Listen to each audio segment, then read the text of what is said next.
organizations. As a lifelong vegan, Phoenix was also a dedicated animal rights activist. Reapers, what is good? It's your boy Laser. You guys are in the Vice Record reaction video. He's on the reaction content. So can you do that? 5 incredibly unexpected deaths. Guys, crazy how we just be chilling and then nah, but if you do reaction content, he's on reaction. If you use the features to be selected, you subscribe and turn the notification bell icon. I also stream every night on Twitch. Go check our streams, fucking amazing. Let's dive straight in this video. Here we go, number 5. Death often comes with little warning, be it accidents, heart attacks, or senseless acts of violence. But here are 5 deaths that were especially unexpected, with most making front page headlines. Skeletons. Jill Dando. On the morning of the 26th of April 1999, popular television... By the way, notice how most of like these unexpected deaths you see nowadays come from people that usually were about to do something that was like meaningful, or like something that could harm the government. Breaking news, like I saw this post not too long ago. 15-year-old finds a cure for... some post about this 15-year-old that found sign for cancer. But here's the thing about cancer, like you always see these cures for cancer, but it's like you gotta be specific about it. Like there's different type of cancers, you know what I'm saying? I feel like any cancer, but it's like breaking news: 15-year-old boy finds a way to end world hunger. Next day, breaking news: the 15-year-old boy was magically found dead after nutting in his condom too hard. Wow. Presenter Jill Dando returned to her Fulham home after spending the night with her fiance Alan Farthing. Jill drove her car and parked outside her house, and as she went to put the key in the door, she was grabbed from behind, forced to the ground, and a single shot was fired through her left temple, killing her instantly. The bullet entered her head just above her ear and came out the other side, giving her no chance of survival. 14 minutes later, her body was discovered by a neighbour and she was taken to Charing Cross Hospital, where she was declared dead on arrival. Jill was shot with a 9mm caliber automatic pistol.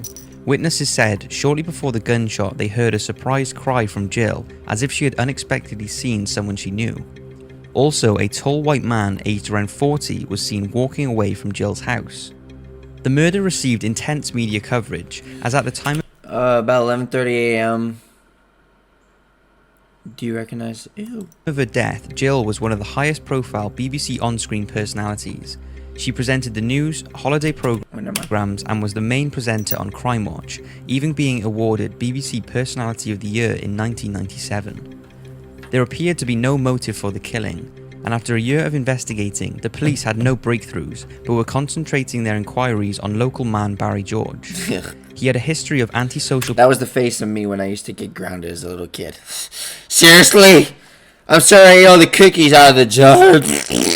Behavior and stalking. After being put under surveillance, George was finally arrested and charged with Jill's murder, and despite flimsy evidence, he was convicted and sentenced to life imprisonment. The public were delighted that Jill's murderer had been found, but there was concern about the conviction, and George always maintained his innocence.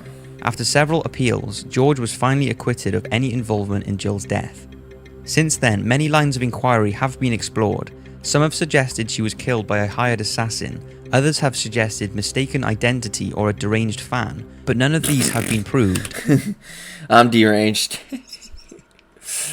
Come on, ladies first, come on! And the case was never reopened, leaving it to this day an unsolved and very unexpected murder that shook the UK. River Phoenix. Oh, he's fine. River Phoenix was born... I don't mean that in like, no homo, but like all jokes aside, like, you know that feeling, like, you know that when, like, you know, like, your friend or whatever, he's looking good, like, that's what I mean. Like, I aspire to look like this guy one day. No homo when I said that. Very, very sus, Laser. No homo. Like, he genuinely, like, I aspire to look like him. This is what I aspire. He looks like me if I had, like, more clear skin. I mean, my skin could be clear, but it's like, sorry, he's got, like, the same hairstyle as me, literally. I swear, I feel like this is me in an alternative universe, bro. Crazy. Born on August the 23rd, 1970, he was the eldest of 5 children. His parents were unconventional and hippie-ish and were part of a religious movement called the Children of God. They were often short of money, and from an early age, River would play his guitar on street corners to earn a few dollars for the family. Phoenix never attended school. Back then, what, like, a few dollars was like, I don't know what time period this guy was alive. Whatever time period he was alive in, I'm sure that was a lot of money back then. $3 back then. That was a lot. And although he could read and write, he was totally uneducated in all other academic subjects. River and his siblings were spotted by a top kids agent while singing for spare change in Los Angeles. So he's a little slow, After this, he was cast in several short films and adverts, and his career really took off when he became a household name at the age of 15 in the coming-of-age film Stand By Me. Phoenix went on to star in several other high-profile films and was nominated for an Academy Award for his Best Supporting Actor for his role in Running on Empty. It's always the people with like the no education, bro, that do the most successful things in life. It's almost as if like I'm not saying you can't be successful with a high IQ, but I feel like when you have a lower IQ, you have a better chance of being more successful.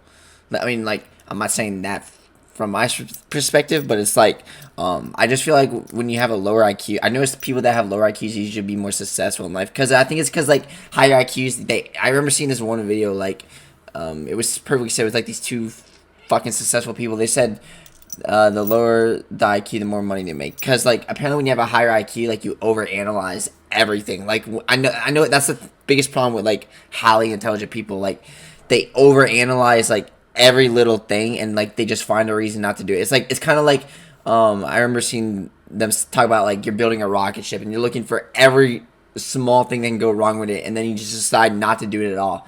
But then if you look at every, like, person that had like a low IQ, they just fucking acted. Like, they didn't even look for how it would go wrong. They just straight up acted. Like, if you look at every successful person, they just acted. They did what most people did not do. You know what I'm saying? They made that phone call. They fucking started the company. They actually went after the vision. They actually acted. You know what I'm saying? Most people don't act. You got to actually act. And that's what separates the people from actually do shit in life to like the people that just dream about it. You know what I'm saying? It's crazy. Like, and it's always the people that go through the most shit too. Like, I always notice the people that go through the most shit always come out on top. It's almost as if it's a lot of karma, bro. You know what I'm saying? And won critical acclaim for his role alongside Keanu Reeves in the film My Own Private Idaho.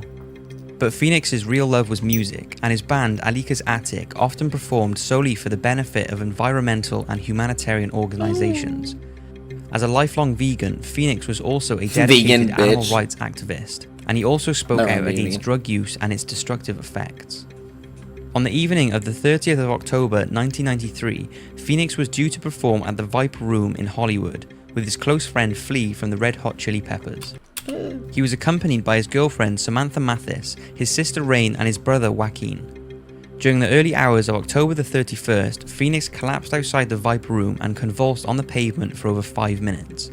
By the time paramedics arrived, he had turned dark blue, he was in full cardiac arrest, and despite attempts to resuscitate him, was pronounced dead at 1:51 a.m. at the age of just 23.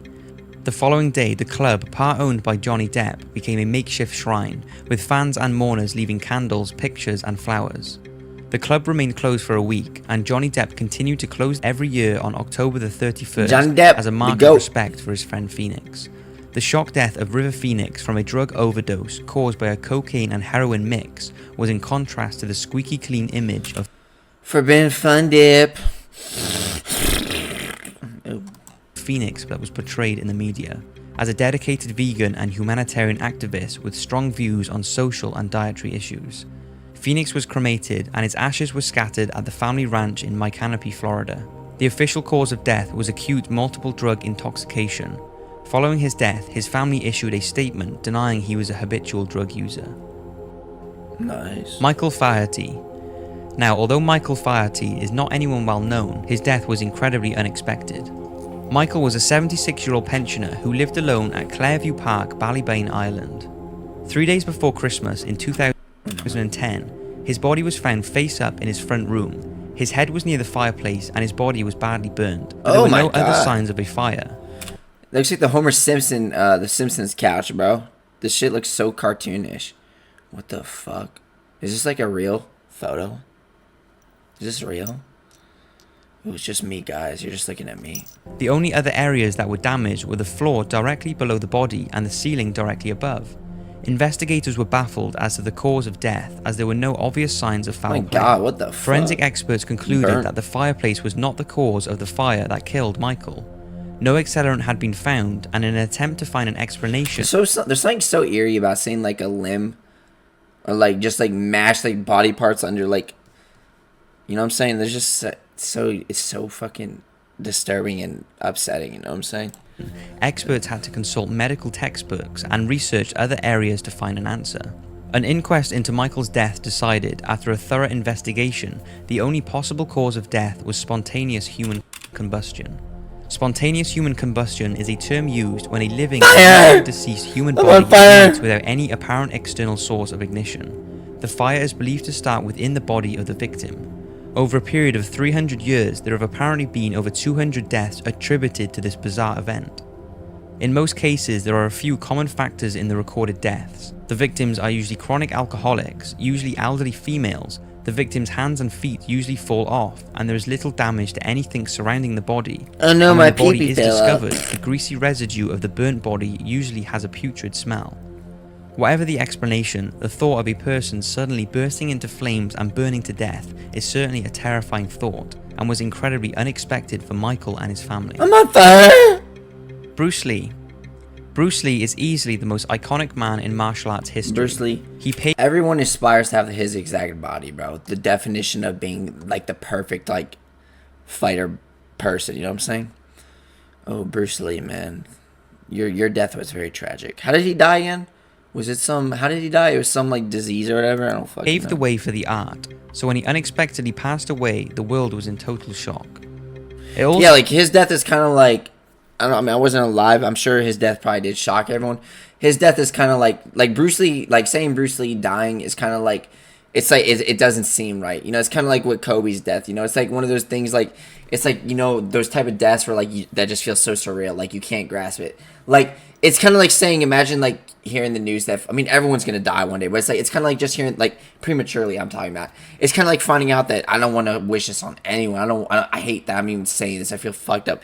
It's kind of like imagining that fucking like, goddamn, like you find out that Keanu Reeves like died or some shit. You know what I'm saying? Like, it's like those type of deaths that just feel so, I mean, anyone dying is fucked up except if it's some like fucked up monster in like prison or whatever, but it's like one of those deaths that just feels so surreal, bro. Like when it's like a loved celebrity or person, bro, and like you find out they die in such a fucked up way, it's something you can't really grasp, you know what I'm saying? Like it just gets to everyone. Like Kobe, like I remember when he died, I couldn't, like it just felt so surreal, like unsurreal. Like, it didn't feel real, you know what I'm saying? Started on May the 10th, 1973, when Bruce Lee suffered a seizure during an audio dialogue replacement session for his new movie Enter the Dragon. He was immediately rushed to Hong Kong Baptist Hospital, with doctors diagnosed as cerebral edema.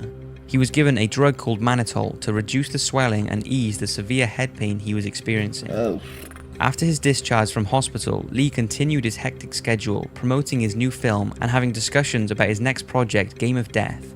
2 months after his seizure, on July the 20th, he was in Los Angeles to have a meeting and dinner with James Bond star George Lazenby. Prior to the meeting, Lee was discussing the making of Game of Death with his producer Raymond Chow, and at around 4 p.m, the pair drove to actress Betty Ting Pei's house to go over the script with her. Shortly after, Chow left, leaving Lee and Betty in the house.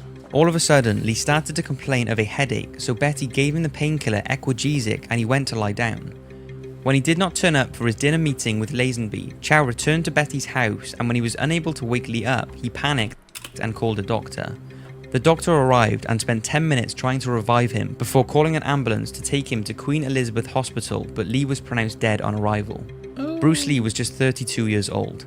He left a wife and 2 children and did not live to see the release of Enter the Dragon, one of the most successful martial arts movies of all time.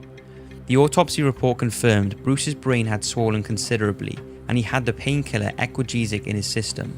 Lee's death was first ruled as death by misadventure.